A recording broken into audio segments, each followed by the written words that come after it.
پیدائش ہو، جس دن نبی کی تخلیق ہو، نبی کو پیدا کیا گیا ہو، وہ دن بڑا عزت والا دن ہوتا ہے، احترام والا دن ہوتا ہے۔ نبی کی پیدائش کا دن وہ دن ہوتا ہے جس دن کے آ جانے کے بعد اس دن کو ہمیں عام دنوں سے ہٹ کر خاص انداز میں گزارنا چاہیے۔ یہ ہمیں حضور نے سکھایا۔ کیا دلیل ہے حضرت اس بات کی؟ دعویٰ تو ٹھوک ڈالے آپ، دلیل کیا ہے؟ تو دلیل بھی آپ کے سامنے میں عرض کر رہا ہوں، غور سے سننا۔ نبی کی دلیل، ہمارا دعویٰ کیا؟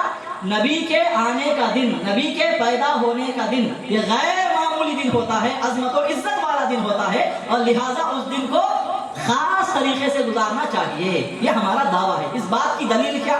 میں نوجوانوں سے خاص گزارش کروں گا کہ وہ غور سے سنیں یہ باتیں۔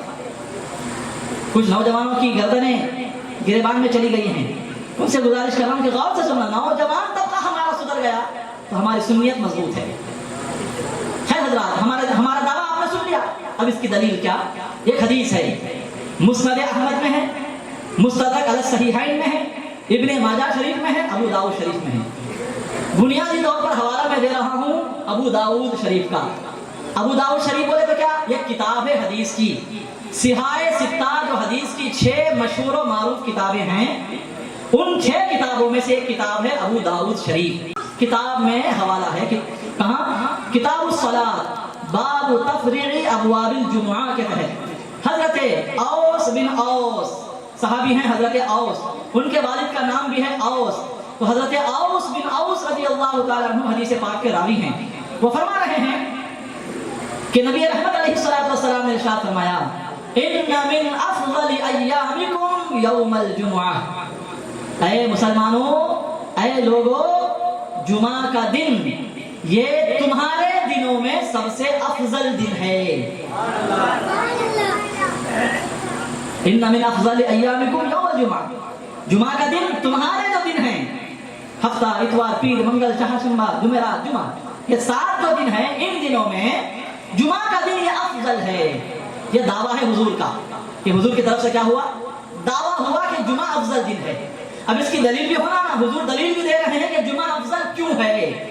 تو آپ نے 4 اس کے اسباب بیان فرمائے، 4 وجہیں بیان فرمائی۔ ان 4 چیزوں کی وجہ سے یہ جمعہ افضل ہے، حضور فرما رہے ہیں۔ وہ 4 چیزیں کیا؟ فیہ خلق آدم وفیہ قبض وفیہ النفخۃ وفیہ الصعقہ۔ حضور فرما رہے جمعہ کا دن افضل ہے، عام دنوں کی طرح نہیں، وہ خاص دن ہے۔ اس کی پہلی وجہ یہ ہے کہ اس دن حضرت آدم کو پیدا کیا گیا۔ دوسری وجہ یہ ہے اسی دن حضرت آدم علیہ السلام کی وفات ہوئی۔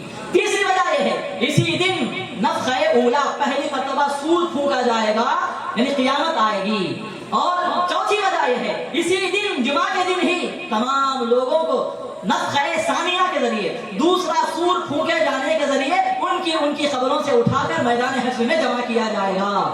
تو یہ 4 بڑے بڑے کام، ان میں سے 2 کام ہو گئے، 2 کام ہونے والے ہیں، لیکن یہ 4 عظیم کام جمعہ کے دن ہوئے، اس لیے جمعہ افضل دن ہے۔ تو 4 وجہوں میں سب سے پہلی جو وجہ حضور نے بیان فرمائی جمعہ کے افضل ہونے کی، وہ یہ ہے کہ اس دن حضرت آدم پیدا ہوئے۔ اچھا، تو حضرت آدم کی پیدا ہونے کے سبب سے جمعہ افضل بن گیا۔ تو بتایا کیا گیا؟ یہاں سے سمجھایا جا رہا ہے حضور کی جانب سے کہ نبی کی پیدائش، نبی کی تخلیق، نبی کے آنے کا جو دن ہوتا ہے وہ افضل دن ہوتا ہے، غیر معمولی دن ہوتا ہے، وہ اہم دن ہوتا ہے، عام دنوں کی طرح نہیں ہوتا۔ اب یہ سن کر ذہن میں آیا، اچھا اگر وہ خاص دن ہے تو پھر ہم کو کیا کرنا چاہیے؟ اب حضور آگے بیان فرما رہے ہیں، فَأَكْثِرُوا عَلَيَّ مِنَ الصَّلَاةِ فِيهِ فَإِنَّ صَلَاتَكُمْ مَعْرُوضَةٌ عَلَيَّ۔ تو اے لوگو، جب بھی جمعہ کا دن آئے تمہاری زندگی میں تو تم کثرت کے ساتھ مجھ پر درود پڑھو۔ جمعہ کا دن جب بھی آئے تو زیادہ سے زیادہ مجھ پر درود بھیجو۔ فَإِنَّ صَلَاتَكُمْ مَعْرُوضَةٌ عَلَيَّ، اس لیے کہ تمہارا سلام بھیجنا، تمہارا درود پڑھنا میری بارگاہ میں میرے جو خادم ہیں فرشتے وہ لا کر پیش کرتے ہیں۔ حضرات گرامی، تو کیا سمجھایا گیا نبی کی ولادت کا دن، نبی کے پیدا ہونے کا دن غیر معمولی ہوتا ہے اور وہ دن افضل ہوتا ہے، اور جو بھی افضل دن ہو، نبی کی پیدائش اللہ کی نعمت ہے کہ نہیں؟ حضرت آدم کا پیدا ہونا اللہ کی نعمت ہے کہ نہیں؟ بولو سے اگر وہ پیدا نہیں ہوتے تو نہ ہمارا باپ پیدا ہوتا، نہ ہمارا دادا پیدا ہوتا، نہ میری ماں ہوتی، نہ میری نانی اور دادی ہوتی، کوئی انسان نہ ہوتا اگر حضرت آدم دنیا میں نہ آتے۔ تو اللہ کی نعمت ہے کہ نہیں حضرت آدم کی تخلیق؟ زور سے بولنا، بے شک ہے۔ تو حضرت آدم پیدا کیا ہوئے؟ ان کے پیدا ہونے کی وجہ سے جمعہ افضل دن بن گیا۔ جب وہ جمعہ افضل دن ہو گیا، اہم دن ہو گیا، تو اہم دن کس طرح گزارنا چاہیے؟ حضور نے بتایا خاص طریقے سے گزارنا چاہیے۔ وہ خاص طریقہ یہ ہے کہ مجھ پر کثرت سے درود بھیجو۔ تو یہاں سے دو باتیں سمجھائی گئیں۔ ایک بات تو یہ سمجھائی گئی کہ نبی کے آنے کا دن اہم دن ہوتا ہے، اور اہم ہے اس لیے اسے عام دنوں کی طرح نہ گزارو، خاص دنوں کی طرح گزارو۔ دن بھی کیسا؟ درود پڑھنا کس کا کام؟ زور سے بولنا، درود پڑھنا کس کا کام؟ آپ کا ہے۔ سوچ پہلے کس کا کام؟ درود بھیجنا، درود نازل فرمانا سب سے پہلے کس کا کام ہے؟ اللہ کا کام ہے۔ کس کا کام ہے؟ ان اللہ و ملائکتہ یصلون علی النبی، بے شک اللہ اور اس کے فرشتے نبی پر درود بھیجتے ہیں۔ تو درود بھیجنے والا سب سے پہلے اللہ ہے، سب سے پہلے اللہ ہے۔ اللہ کا جو تو معلوم کیا ہوا؟ درود بھیجنا کس کا کام؟ بولو میں بولے کس کا کام؟ اللہ کا کام۔ اللہ کا کام چھوٹا ہوتا کہ بڑا ہوتا؟ اللہ کا کام معمولی ہوتا ہے غیر معمولی ہوتا؟ معمولی ہوتا کہ بیٹے اللہ کا کام غیر معمولی ہوتا ہے۔ اللہ کا کام انتہائی درجے کا اہم ہوتا ہے کیونکہ وہ اللہ کا کام ہے۔ تو حضور فرما رہے ہیں حضرت آدم کی پیدائش کا دن ہے جمعہ، لہذا وہ افضل بن گیا۔ افضل ہے اس لیے اس دن مجھ پر کثرت سے درود بھیجو۔ مطلب کیا؟ جو کام اللہ کرتا ہے وہ کام تم بھی کرو۔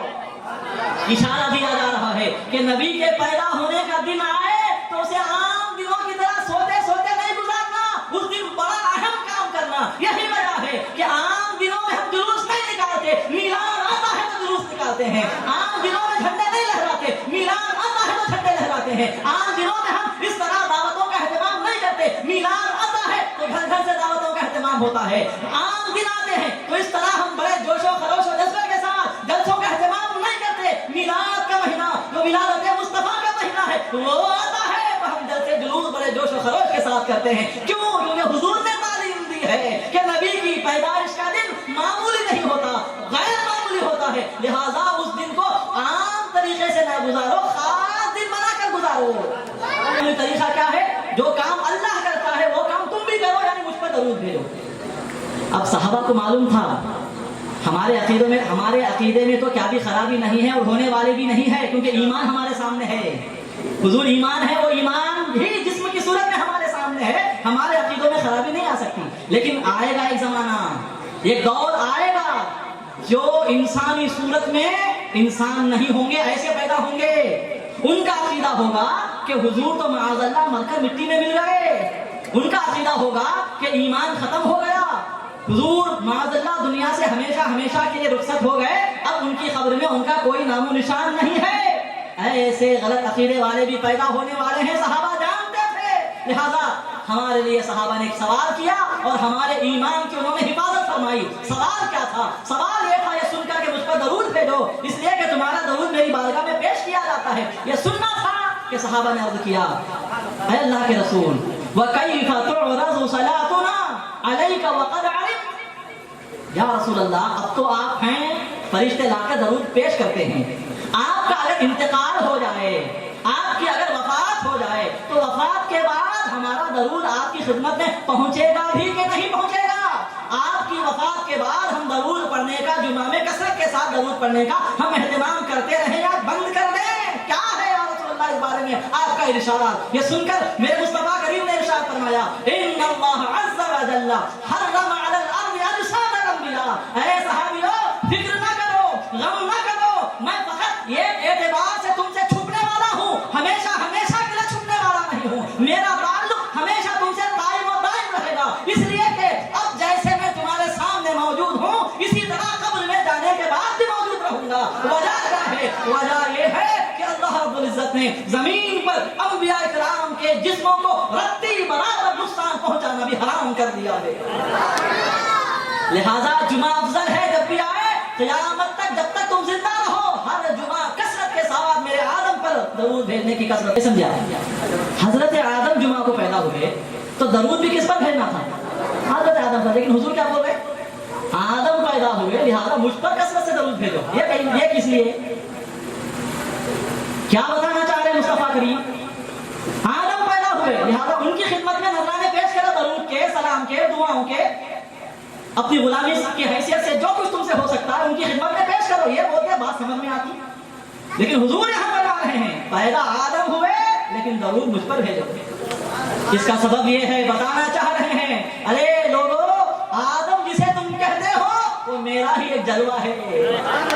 آدم میں جو تم کمالات دیکھ رہے ہو وہ میرے ہی کمالات کا فیضان ہے۔ آدم میں جو تم عظمتیں دیکھ رہے ہو کہ وہ ابراہیم کے بھی باپ ہیں، موسیٰ کے بھی باپ ہیں، عیسیٰ کے بھی باپ ہیں، ہر نبی کے بھی باپ ہیں، ہر رسول کے بھی باپ ہیں، کائنات کے ہر انسان کے جو کہ اشرف المخلوقات ہیں، ان تمام اشرف المخلوقات کے وہ باپ ہیں، ان کے ان تمام اشرف المخلوقات کی جماعت کے باپ ہونے کی جو تم عظمت دیکھ رہے ہو لوگوں، وہ عظمت حقیقت میں میرے ہی نور کا صدقہ ہے۔ سیدنا محمد وعلی آل سیدنا محمد وبارک وسلم۔ تو آدم پیدا ہوئے، تمہیں لگ رہا ہے کہ مٹی سے پیدا ہوئے، لیکن وہ مٹی بنی ہی ہے میرے نور سے۔ میں نہ ہوتا، میرا نور نہ ہوتا، کیا مجال زمین کا وجود ہو جاتا، کیا مجال مٹی موجود ہو جاتی، مٹی موجود نہ ہوتی آدم بھی موجود نہ ہوتے۔ تو آدم کے موجود ہونے کا سبب میرا ہی نور ہے، لہذا ان کو دیکھتے رہو، درود مجھ پر